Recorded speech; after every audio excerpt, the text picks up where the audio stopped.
Thank you, Jesus. It's like fire in my bones. Thank you, Jesus. Merci, Jésus. It's like electricity in my bones. Merci, Jésus. Father, let your glory. Merci, Jésus. Let your Thank you, glory Jesus. cover this room now. My Lord, Shatatatakapatakatapata. Elos tebiradakapaya. Shataparapatatatata. There's a surge of power. Shalom, bien-aimé, shalom. J'espère que toi qui me regardes, tu vas bien. Alors, ce soir, je viens avec un enseignement tellement important, tellement important. Alors, sur quoi est-ce que j'aimerais parler? J'aimerais parler sur comment guérir de toute forme de maladie et même des maladies dites maladies incurables.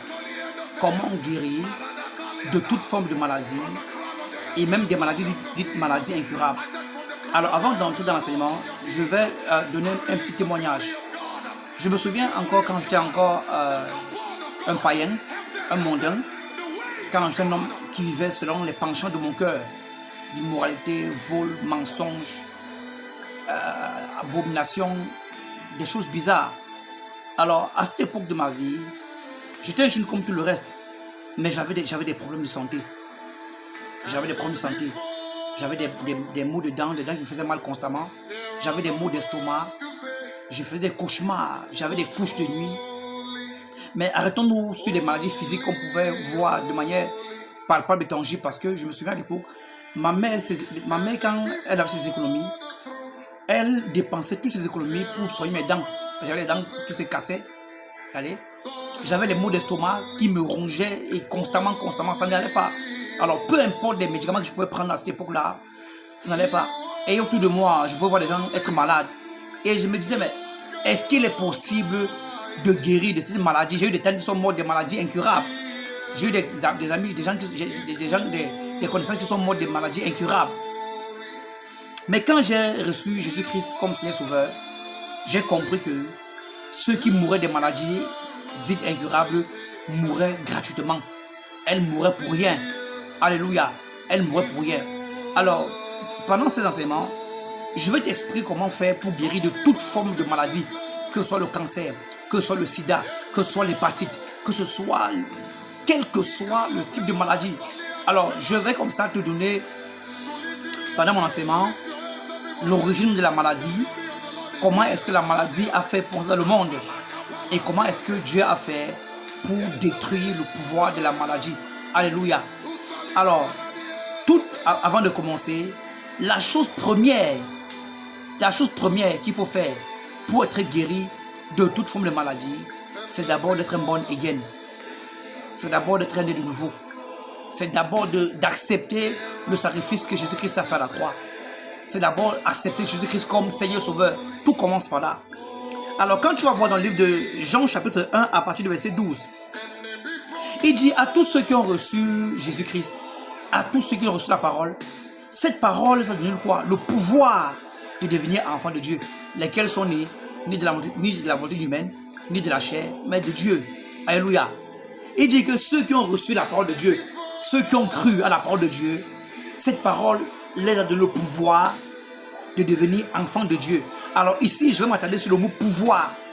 Tu vas te rendre compte que avant que tu ne reçoives Christ comme Seigneur Sauveur, tu n'as pas ce pouvoir-là. Tu as peut-être eu à écouter l'évangile, mais tu n'as pas cru. Tu n'as pas accepté parce que une fois qu'on te prêche l'évangile, tu écoutes et tu crois, automatiquement, cette parole que tu écoutais et à laquelle tu as cru te donne un pouvoir. Et ce pouvoir fait de toi un enfant de Dieu. C'est par ce même pouvoir que tu commences à voir la suprématie sur la maladie, sur les couches de nuit, sur les repas de nuit, sur les oppressions, sur les attaques. Oh Seigneur, Dieu a tout fait à la croix. Jésus-Christ a tout fait à la croix. Donc ceux qui sont encore malades jusqu'à présent, cancer, myome, kyste, sida, AVC et toutes ces maladies-là sont malades gratuitement. Parce que la victoire commence déjà quand tu reçois Christ comme Seigneur Sauveur. La victoire commence quand tu fais comment? Tu reçois Christ comme Seigneur Sauveur. Je me souviens de mon épouse, quand elle me raconte que quand elle était encore païenne, elle avait constamment les règles douloureuses et les maux de ventre. Et ses parents pouvaient dépenser des fortunes pour pouvoir l'amener chez les grands médecins. Mais jusque-là, rien ne s'est passé. Et quand elle a reçu Christ comme Seigneur Sauveur, je me souviens à l'époque, il y avait un programme de jeûne. 21 jours de jeûne. Et elle a jeûné.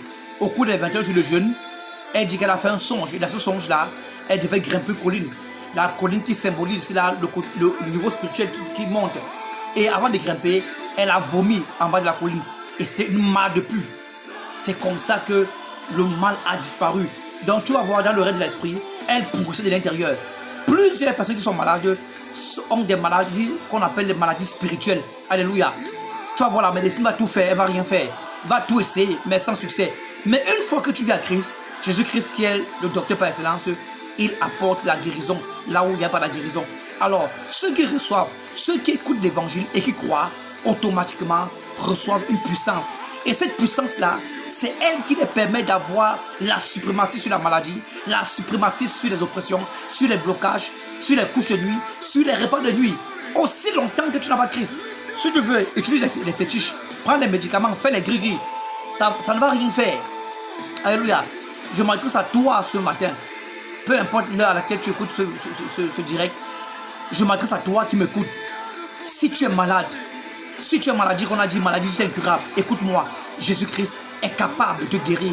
Jésus-Christ est capable de te restaurer. Et pendant que je parle, si tu crois en cette parole-ci, qu'une puissance quitte de moi, que la puissance de cet esprit te localise et te fasse croire et te fasse guérir au nom souverain de Jésus-Christ. Alléluia. La chose première à faire pour être guéri d'une maladie incurable, c'est d'abord d'accepter Jésus-Christ comme Seigneur Sauveur. Parce que quand tu écoutes l'évangile qui t'est prêché et que tu crois, automatiquement, tu reçois une puissance. Et c'est par cette puissance-là que tu vas vaincre la maladie. Alléluia. Alléluia. Plusieurs personnes, c'est quand ils sont malades, qui cherchent la face de Dieu. Mais moi, à ta place, je n'attendrai pas d'être malade avant de chercher la face de Dieu. Parce que même quand la maladie est là, c'est difficile d'écouter la parole à cause de la douleur. Voilà pourquoi nous devons racheter le temps. Voilà pourquoi tu dois racheter le temps. Si tu écoutes ce message et que tu es en bonne santé et que tout va bien, financièrement tout va bien, écoute-moi, c'est une alerte. C'est une alerte. C'est une alerte pour te faire comprendre que Jésus-Christ revient bientôt. Et si longtemps que tu as la santé et si longtemps que tu as la force, s'il te plaît mon frère, ma soeur, rachète le temps. Fais comment? Rachète le temps. Rachète le temps. C'est tellement important. Rachète le temps. Alléluia. Alléluia. Il est possible que les hommes soient guéris. Il est possible que les femmes soient guéries. La guérison commence par recevoir Christ. Parce que quand tu reçois Christ comme Seigneur Sauveur, quand tu l'as vraiment reçu, il commence à l'intérieur. Il te donne ce qu'on appelle la paix du cœur. Alléluia. Il a dit dans 1 Jean 2, 3, si je ne me trompe pas, il dit, bien-aimé, je souhaite que tu prospères à tout égard et sois en bonne santé comme prospère l'état de ton âme. Tu vas te rendre compte que la guérison première commence au niveau de l'âme. Et il n'y a que la parole de Dieu qui apporte cette guérison-là, cette prospérité au niveau de l'âme. Alors, peu importe le lavage que tu vas faire, quand tu vas faire les lavages c'est pour laver la peau avec une eau bizarre. Mais la chose qui lave ton cœur, ton sang, ton esprit, c'est Jésus-Christ de Nazareth. C'est la parole de Dieu. Alors, je t'encourage, je t'exhorte. Sois connecté à ma chaîne-ci. Alléluia. Je vais poster, comme je t'ai dit tantôt, des messages constamment parlant de la guérison avec des versets bibliques et avec des prières. Je vais prier pour toi. Si tu n'as pas encore reçu Christ comme Seigneur Sauveur, dis juste après moi. Dis Seigneur Jésus, merci pour la grâce et la capacité surnaturelle que tu m'accordes d'écouter ta parole. Seigneur, pendant longtemps, j'ai cru que je pouvais réussir sans toi. Mais à présent, je me rends compte que sans toi, je ne suis rien. Seigneur, j'accepte le sacrifice que tu as fait d'accord pour moi. À partir de maintenant, je renonce à toutes mes mauvaises voies et je m'engage à te suivre tous les jours de ma vie. Dis Seigneur Jésus, viens dans mon cœur. Viens être mon Seigneur, mon Sauveur. Que la puissance de ta résurrection se manifeste dans ma vie et me restaure complètement. Au nom de Jésus, j'ai prié. Amen. Sois béni. Abonne-toi à cette chaîne. Abonne-toi afin que nous puissions davantage prêcher l'évangile et toucher un grand nombre de personnes. Sois béni. Shalom.